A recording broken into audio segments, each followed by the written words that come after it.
Viewers मैं तुहाडे नाल गल कर लगा ऑपरेटिंग सिस्टम की। ऑपरेटिंग सिस्टम सानू पता वा कि वो सॉफ्टवेयर हुंदा वा जिन्हों असी मशीन दे विच जां कंप्यूटर दे विच इंस्टॉल कर दिंदे आ तां कि असी कंप्यूटर सिस्टम नूं बहुत वधिया तरीके दे नाल जिहड़ा हैगा ऑपरेट कर सकीए। असी कह सकते हैं कि ऑपरेटिंग सिस्टम जिहड़ा हैगा वा ये मीडिएटर दा एक्ट करदा वा यूज़र ते हार्डवेयर दे विच, और यूज़र नूं एक बहुत वधिया एनवायरनमेंट प्रोवाइड करदा वा जिहदे नाल यूज़र जिहड़ा हैगा वा कंप्यूटर नूं जिहड़ा हैगा वा बहुत वधिया तरीके नाल ऑपरेट कर सकदा वा। ऑपरेटिंग सिस्टम दे उत्ते फिर असीं जिहड़ियां हैगियां वा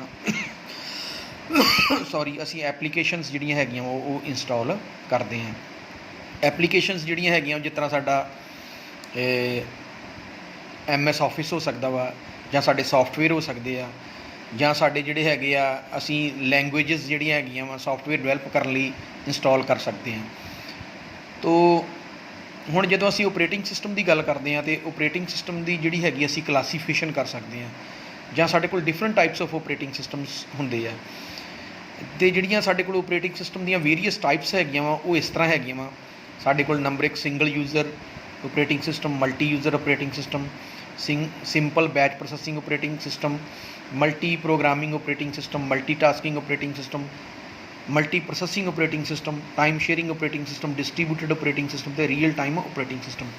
असीं हुण ये जिहड़े हैगे आ सारे ब्रीफली इन्हां बारे गल करते हैं कि ये की हैगे आ। सब तो पहलां असीं सिंगल यूज़र सिस्टम की, सिंगल यूज़र ऑपरेटिंग सिस्टम की गल करते हैं। सिंगल यूज़र ऑपरेटिंग सिस्टम वो ऑपरेटिंग सिस्टम हैगा जिहदे ते एक समय दे उत्ते जिहड़ा हैगा वा एक ही यूज़र जिहड़ा हैगा वा वो काम कर सकदा वा एक कंप्यूटर दे उत्ते जिहड़ा हैगा वा बैठ के, जां असीं कह सकते हैं कि एक कंप्यूटर दे उत्ते जिहड़ा single user operating system install हुंदा वा उहदे ते एक ही यूज़र जिहड़ा हैगा वो काम कर सकदा वा। तो इहदी जिहड़ी एग्जाम्पल हैगी वो हैगी Microsoft disk operating system. Microsoft disk operating system जिहड़ा हैगा वा ये single user single tasking operating system सीगा जिहदे ते एक यूज़र जिहड़ा हैगा एक समय एक ही काम जिहड़ा हैगा वो कर सकदा सीगा। तो अगली गल जे असीं करिए single user multi tasking operating system, single user multi tasking operating की गल करिए तो साडे कोल एक कंप्यूटर है जिहदे ते असीं ऑपरेटिंग सिस्टम इंस्टॉल कीता वा। जिद्दां असीं सपोज करो विंडो इंस्टॉल कीती है, विंडो 10। हुण यूज़र तो एक ही काम कर रहा वा लेकिन वो एक समय दे उत्ते जिहड़े हैगे आ एक तो ज़्यादा काम जिहड़े हैगे आ वो कर सकदा वा। किद्दां एक यूज़र जिहड़ा हैगा वा एक समय जिहड़ा वर्ड दे विच टैक्सट लिख सकदा वा ते नाल ही जिहड़ा हैगा वा वो कोई जिहड़ा हैगा वा ये कंप्यूटर दा जिहड़ा हैगा वा कोई जिहड़ी आडियो जिहड़ी फाइल हैगी आ उन्होंने जिहड़ा हैगा वा प्ले कर सकदा वा ते नाल ही वो जिहड़े हैगे आ सॉन्ग सुन सकदा वा। इहदा मतलब एक समय वो जिहड़े हैगे आ कंप्यूटर तो जिहड़े हैगे आ दो काम करा रहा वा। एक तो वो जिहड़ा हैगा MS वर्ड दे विच जिहड़ा हैगा डॉक्यूमेंट बना रहा वा, दूजे पासे वो जिहड़ा हैगा गाने सुन रहा वा। तो इस तरह का जिहड़ा ऑपरेटिंग सिस्टम हैगा इहनूं कह दिंदे आ single user multi tasking operating system. तो असीं जिस तरह यह डायग्रामेटिकली असीं देखते हैं जिस तरह single user single task operating system की एग्जाम्पल ये की है सब तो थल्ले लेयर तो हार्डवेयर हैगा वा और उपर ऑपरेटिंग सिस्टम हैगा उत्ते एप्लीकेशन जिहड़ी इंस्टॉल हुई है जिन्हों यूज़र यूज़ करता वा और ये उत्ते सिंगल यूज़र जिहड़ा हैगा वा सिंगल टास्क करता वा एक ही समय दे उत्ते।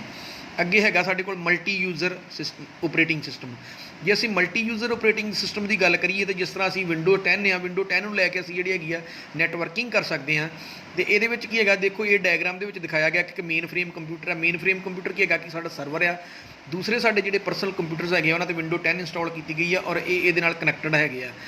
हुण ये नैटवर्क की हैल्प दे नाल ये जिहड़े वक्रे वक्रे जिहड़े यूज़र्स हैगे आ वक्रे वक्रे कंप्यूटर तो जिहड़े हैगे आ अपने काम जिहड़े हैगे आ वो जिहड़े कि कर सकते हैं। इस करके इनू असीं मल्टी यूज़र ऑपरेटिंग सिस्टम कहने आ। मतलब कि ये ऑपरेटिंग सिस्टम जिहड़ा हैगा वा इनू असीं विंडो 10 नूं जिहड़ा हैगा वा यूज़ करके असीं कंप्यूटर्स नूं कनैक्टड कीता होया वा ते एक तो वधेरे यूज़र्स जिहड़े हैगे आ वो काम कर सकते हैं। जिस तरह इस डायग्राम दे विच 3 यूज़र जिहड़े हैगे आ ये अपना काम जिहड़ा हैगा वा वो कर सकते हैं। इस करके इसनूं असीं मल्टी यूज़र ऑपरेटिंग सिस्टम कहंदे हां।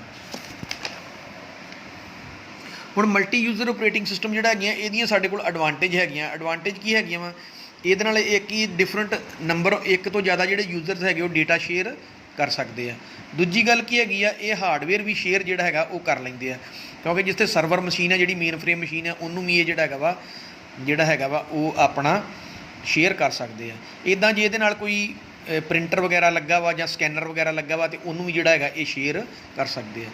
ਹੁਣ डिसएडवांटेज देखिए जे असीं मल्टी यूज़र सिस्टम दी डिसएडवांटेज की हैगियां वा ਕਿ ਇਹਦੇ ਵਿੱਚ ਜਿਸ ਤਰ੍ਹਾਂ ਜੇ ਸਾਨੂੰ ਮੇਨ ਫਰੇਮ ਕੰਪਿਊਟਰ ਅਸੀਂ ਲਾਇਆ ਹੋਵੇ ਤਾਂ ਸਾਨੂੰ ਜਿਹੜਾ ਹਾਰਡਵੇਅਰ ਹੈ ਉਹ ਬੜਾ ਐਕਸਪੈਂਸਿਵ ਜਿਹੜਾ ਹੈਗਾ ਲਾਉਣਾ, ਉਹਦਾ ਹਾਰਡਵੇਅਰ ਬਹੁਤ ਐਕਸਪੈਂਸਿਵ ਹੋਏਗਾ। ਜਾਂ ਅਸੀਂ ਕਹੀਏ ਕਿ ਅਸੀਂ ਹੋਰ ਕੋਈ ਸਟਰੋਂਗ ਸਰਵਰ ਲਾਉਣੇ ਆ, ਉਹਦਾ ਹਾਰਡਵੇਅਰ ਵੀ ਜਿਹੜਾ ਹੈਗਾ ਵਾ ਉਹ ਜਿਹੜਾ ਹੈਗਾ ਵਾ ਐਕਸਪੈਂਸਿਵ ਹੋਏਗਾ।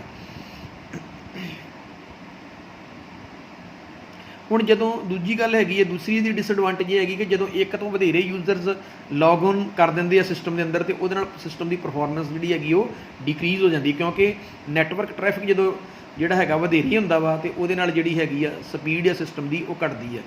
ਅਗਲਾ ਆ ਗਿਆ ਬੈਚ ਪ੍ਰੋਸੈਸਿੰਗ ਸਿਸਟਮ।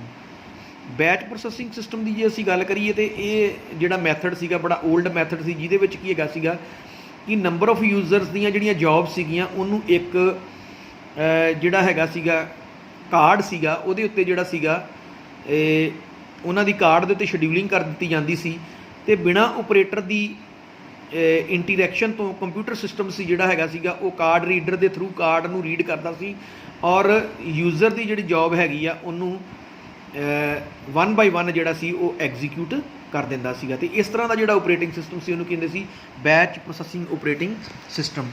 ਤੇ ਇਹਦੀ ਜੇ ਅਸੀਂ ਹੋਰ ਇਹਨੂੰ ਜੇ ਅਸੀਂ ਡਿਟੇਲ ਦੇ ਵਿੱਚ